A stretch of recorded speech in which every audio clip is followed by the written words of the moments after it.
Halo guys, welcome back to my channel Desa Pratiwi.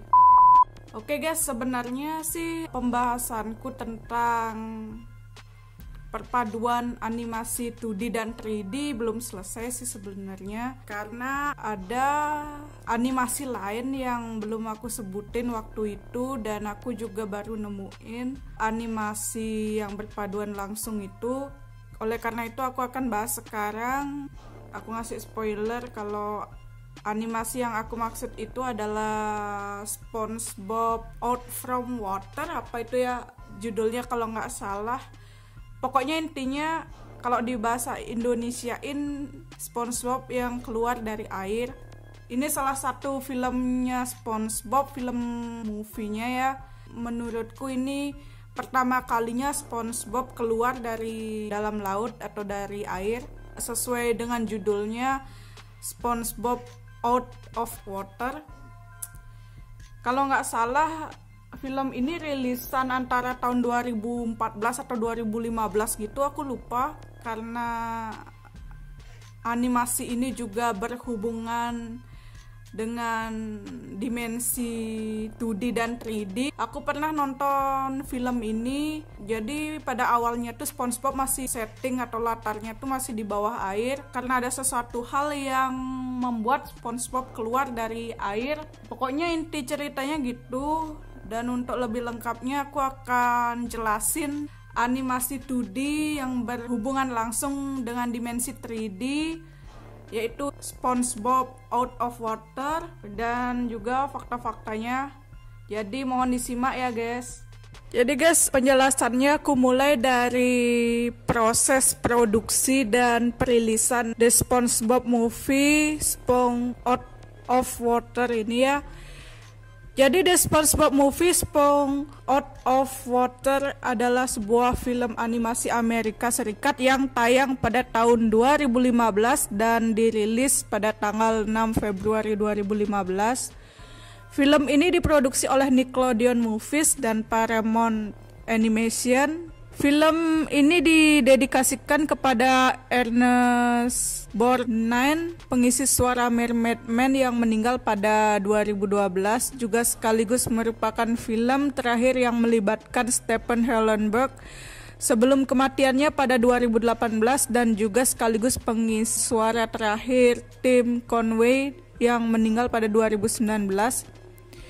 Syuting selesai pada November 2013. The SpongeBob Movie Spong Out of Water ditayangkan di Amerika Serikat pada 6 Februari 2015 dan mendapatkan penerimaan positif dan sukses di box office, menghasilkan lebih dari 310 juta US dollar, lebih dari budgetnya yaitu 74 juta US dollar.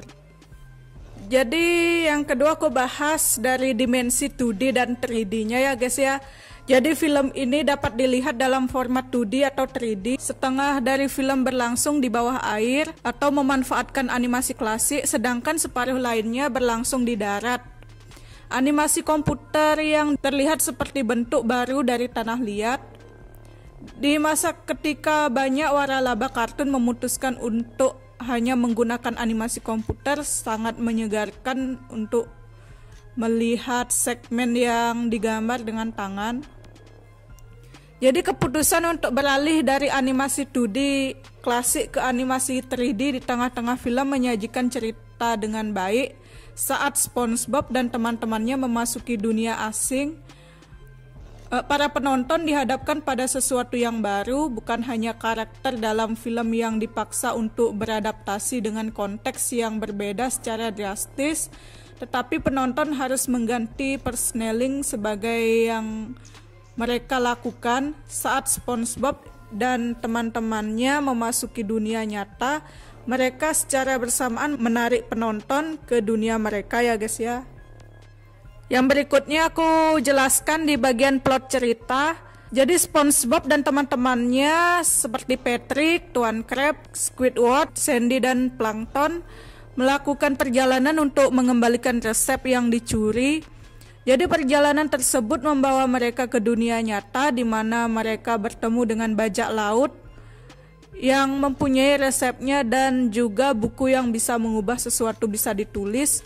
Untuk mengambil resep, SpongeBob dan teman-temannya mengambil buku tersebut dan mengubah diri mereka sendiri menjadi superhero.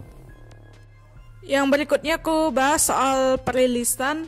Jadi film ini awalnya direncanakan dirilis pada tahun 2014, tapi Paramount Picture mengumumkan pada 22 Agustus 2013 dalam sebuah artikel oleh The Hollywood Reporter bahwa filmnya akan dirilis di teater pada 13 Februari 2015.